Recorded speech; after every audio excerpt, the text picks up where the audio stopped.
जी चौक यतीम खाना है, ये सूरत हाल है अभी।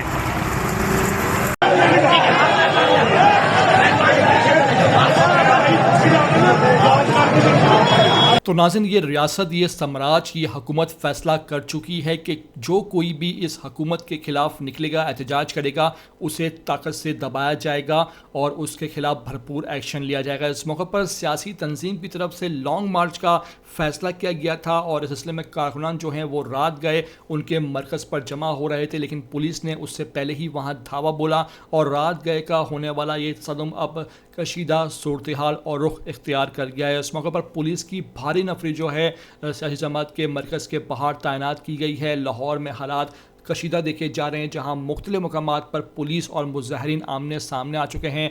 मुजाहरीन की तरफ से पुलिस पर पथराव है, जबकि पुलिस की तरफ से शेलिंग की जा रही है और लाठी चार्ज और गिरफ्तारियों का सिलसिला भी बदस्तूर जारी है। ऐसे में एक प्रेस कॉन्फ्रेंस का इनेकाद जो है वो सियासी जमात की तरफ से किया जाना है कुछ देर में, जिसके बाद आइंदा के लाएअमल का ऐलान किया जाएगा। इस सिलसिले में आप देख सकते हैं मनाजिर लाहौर में हालात कशीदा हैं, पुलिस की भारी नफरी तैनात है और पुलिस और मुजाहरीन कई मुकामात पर इस वक्त आमने सामने आ चुके हैं। आपसे रिक्वेस्ट है कि वीडियो को मेरी आखिर तक देख लें। नए आते हैं ETV 247 उर्दू पर तो लाजमी से आप सब्सक्राइब करें, लाइक करें, शेयर करें और कमेंट करके मुझे अपनी कीमती आरा से लाजमी आगाह ज़रूर कर दीजिएगा। ये जी चौक यतीम खाना है, ये सूरत हाल है अभी।